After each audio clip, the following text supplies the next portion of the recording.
बारिश या फिर किसी वजह से बिजली के तार टूटने से इंसानी जान माल के नुकसान के साथ जानवरों की मौत की खबर हमने अक्सर सुनी है, लेकिन अब इससे निजात मिल सकती है। रायपुर एनआईटी के असिस्टेंट प्रोफेसर और रिसर्च स्कॉलर ने एक ऐसी डिवाइस तैयार की है जो बिजली का तार टूटते ही सेकंड के 100वें हिस्से में ही बिजली सप्लाई रोक देगी।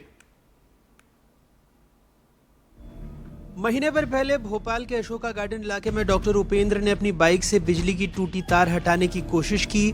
झटका लगा, वो नीचे गिरे, फिर उठे नहीं। काश एनआईटी रायपुर इलेक्ट्रिकल डिपार्टमेंट के रिसर्च का नतीजा उस वक्त मिल गया होता तो टूटी तार में करंट नहीं आता और डॉक्टर उपेंद्र की जान बच जाती। अक्सर हम लोगों ने देखा है कि अगर तेज़ हवा चलती है या बारिश के टाइम पे कंडक्टर टूट के नीचे गिर जाते हैं और उसी टाइम पे ही बिजली चली जाती है सबस्टेशन से।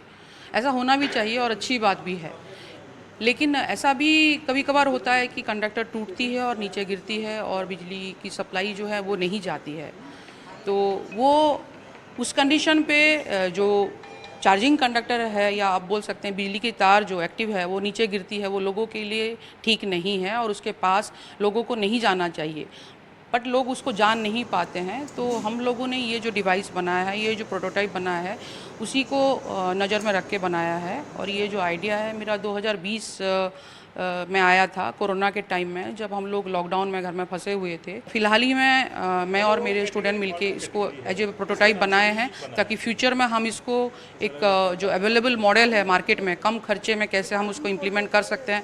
मैं ऐसे भी बोल सकते हैं कि बिना खर्चे में कैसे हम लोग इसको इम्प्लीमेंट कर सकते हैं अवेलेबल सिस्टम में, जो कि लोगों को कुछ एक्स्ट्रा पैसा देना नहीं पड़े।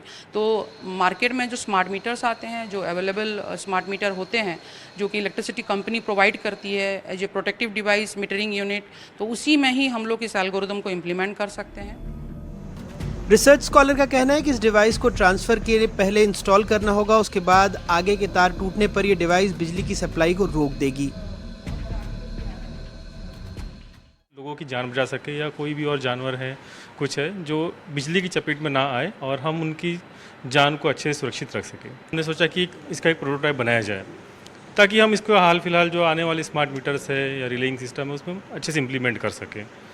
तो ये हमारा प्रोटोटाइप है जिसको हम बनाए हैं। जैसे कि आप देख रहे हैं जो बिजली की तार आई हुई है वो यहाँ से आई हुई है, स्मार्ट मीटर लगे हुए हैं। हमारे पास यहाँ पे सेंसर्स लगे हुए हैं। ये सेंसर है हमारे करंट सेंसर जो तीनों फेज़ के करंट को मेजर करेगा और तीनों फेज़ के करंट को ये नाप के एक प्रोसेसर में डालेगा जो कि माइक्रो प्रोसेसर हमारा। वहाँ पे हम लोग का जो एल्गोरिथम है, जो हमारा प्रोसेस हमने वहाँ पे रखा हुआ है, वो उसके साथ फिर कैलकुलेशन पार्ट करेगा, जो भी आगे की क्रिया है वो करेगा। उसके बाद हमको बताएगा कि ये एक्चुअल में बिजली के तार टूटने के कारण जो फॉल्ट हुआ है कि नहीं हुआ है। तो उसके कारण फिर वो 100 मिलीसेकंड के बाद हमको एक मैसेज फ्लोट करेगा, मैसेज जाएगा और उसके बाद फिर आगे की एक्शन जो होती है वो होगी। फिलहाल बिजली के तार टूटने पर मैन्युअली सप्लाई रोकी जाती है। तार टूटने पर हर पोल को चेक करके सप्लाई रोकी जाती है। बिजली का तार टूटने से हर साल कई लोगों की जान जाती है। वन क्षेत्र में बिजली के तार टूटने से वन्य प्राणी मरते हैं। एनआईटी के रिसर्च स्कॉलर के नए इनोवेशन को सरकार चाहे तो ट्रांसफार्मर में लगाकर लोगों की जान और माल दोनों को बचा सकती है। इसके लिए बहुत ज़्यादा पैसों की आवश्यकता नहीं, सिर्फ ज़रूरत है तो एक मजबूत इच्छा शक्ति की। कैमरा पर्सन प्रवीण साहू के साथ जुल्फिकार अली, एनडीटीवी।